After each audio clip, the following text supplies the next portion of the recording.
बिस्मिल्लाहिर्रहमानिर्रहीम। Second year class. आज हमने एक्सरसाइज 4.3 इसका क्वेश्चन नंबर 23 करना है। क्वेश्चन नंबर 23 में हमने सबसे पहले तो इसका डिस्टेंस फाइंड आउट करना है। डिस्टेंस फाइंड आउट करने के लिए ये हमारे पास दो इक्वेशन हैं। ये पहली इक्वेशन हमने लिख ली है, इसका हम एक्स इंटरसेप्ट और वाई इंटरसेप्ट पॉइंट लिखेंगे। और दूसरी जो इक्वेशन लिखी हुई है वो है 3x minus 4y plus 7 is equal to 0। ये हमारे पास आ गई इक्वेशन नंबर 2। इधर हम लिखेंगे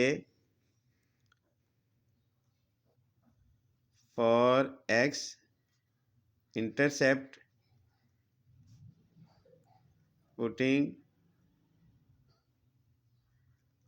y is equal to 0 in equation number 1। Equation number 1 में हमने y की जगह 0 दर्ज कर देना है। ये आ जाएगा 3x माइनस 4, वाई की जगह 0 आ जाएगा प्लस 3 इज़ इक्वल टू 0।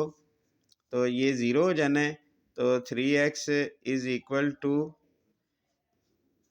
ये प्लस 3 है, इधर आकर माइनस 3 हो जाएगा और x की वैल्यू आ जाएगी -1।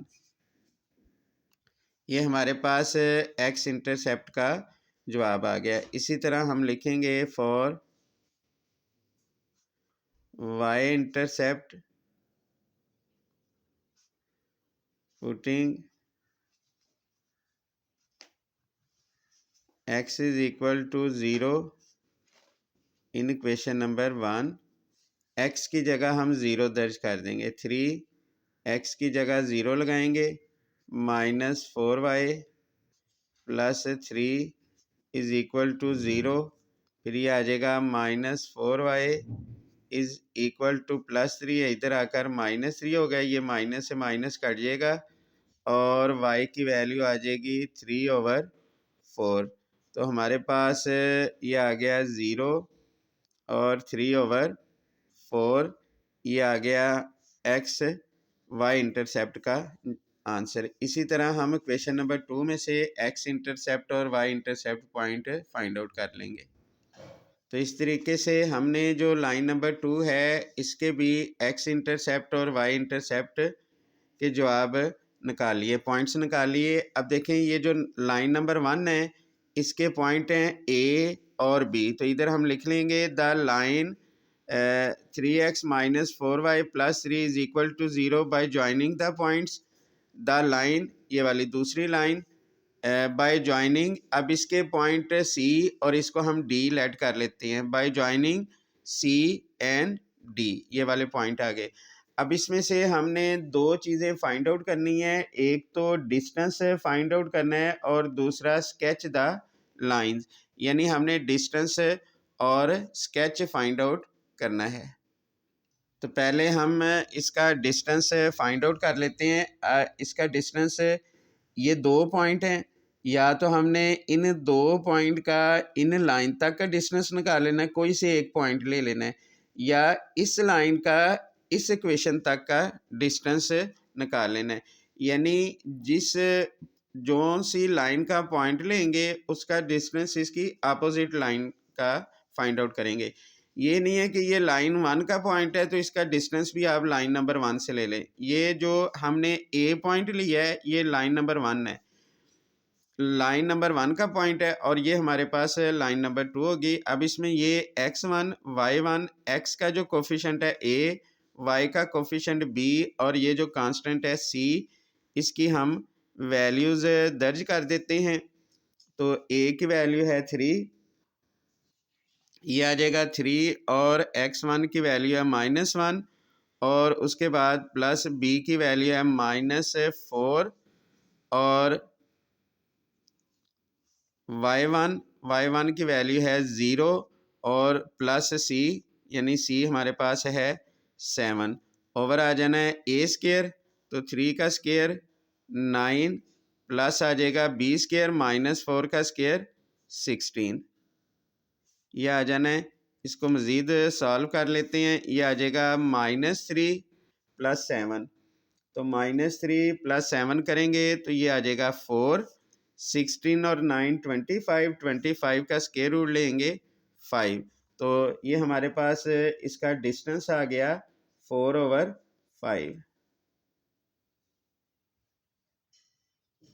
अब इन दोनों लाइंस का हम स्केच बनाएंगे। सबसे पहले लाइन नंबर 1 हम ड्रा करेंगे। तो लाइन नंबर 1 का पहला पॉइंट है -1 0, तो x -1 है और y 0 है, वो इधर बनेगा।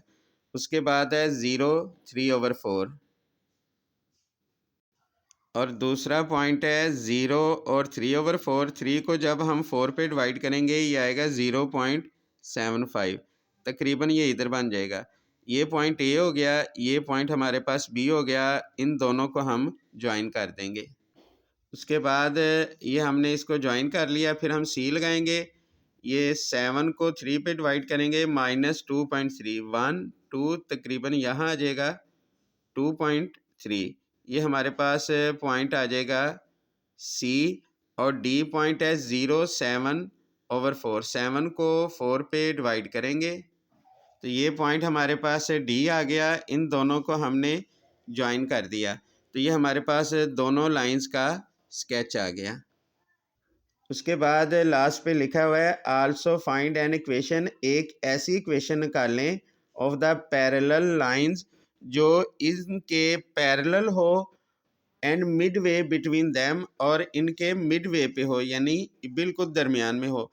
तो हम क्या करेंगे, सबसे पहले ए या सी का मिड पॉइंट निकाल लेंगे या बी डी का मिड पॉइंट निकाल लेंगे, क्योंकि वो जो दरमियान वाली लाइन है वो इसके पैरेलल है, तो इसका मतलब है इनकी स्लोप भी बराबर होगी। अब हमारी मर्जी है हम लाइन 1 की स्लोप निकाल लें, हमारी मर्जी है लाइन 2 की, क्योंकि ये दोनों लाइंस पैरेलल हैं और पैरेलल लाइन की स्लोप बराबर होती है। अब हमने दो काम करने हैं, एक तो ए सी का मिड पॉइंट या बी डी का मिड पॉइंट निकालना है और दूसरा इनकी स्लोप फाइंड आउट करनी है। तो ये हमने ई फर्ज कर लिया ए और सी का मिड पॉइंट है, तो ई पॉइंट हमने फाइंड आउट कर लिया। Mid point x1 + x2/2 + y1 + y2/2, तो ये हमारे पास मिड पॉइंट आ गया। उसके बाद हमने ये लाइन नंबर 1 ले ली, इसकी हमने स्लोप इंटरसेप्ट फॉर्म लिखी। तो हमें पता है x का जो कोफिशेंट होता है वो स्लोप होती है। अब इसकी जो स्लोप है वो 3/4 आ गई, यानी m की वैल्यू 3/4, ये x1 आ गया, ये y1 आ गया। तो इक्वेशन ऑफ लाइन का फार्मूला दर्ज करके हम इसमें लिख के हम इसमें वैल्यू दर्ज कर देंगे। तो ये हमने इक्वेशन ऑफ लाइन लिख के उसमें वैल्यू दर्ज कर दी। y1 की वैल्यू हमारे पास 0 है, स्लोप हमारे पास आई है 3/4, x-x1 की वैल्यू है -5/3, -5/3 और ये माइनस ये प्लस हो जाएगा, तो ये आ जाना है y = 3/4, इसका 3 एलसीएम आ जाएगा, फिर ये आ जाना है 3x प्लस ये 3 से 3 कट जाएगा 5, ये 3 से ये 3 कट जाना है, 4 डिवाइड हो रहा है, इधर आकर मल्टीप्लाई हो गया, 4y = ये आ जाएगा 3x + 5, तो ये आ जाना है 3x, ये प्लस है इधर आकर माइनस हो गया, और फिर ये आ जाएगा +5 = 0। तो ये 3x - 4y + 5 ये हमारे पास रिक्वायर्ड इक्वेशन आ गई। तो इधर हम लिख देंगे this is our required equation. ये ऐसी इक्वेशन है जो इसके मिड वे पे थी। ये हमारा क्वेश्चन है कंप्लीट हो गया। इस क्वेश्चन में 3 बातें पूछी हुई थी, स्केच पूछा हुआ था, फिर हमने स्केच भी बना लिया और इसकी इक्वेशन भी, और तीसरे नंबर पे हमने ऐसी इक्वेशन बनाई जो इसके मिड वे पे थी।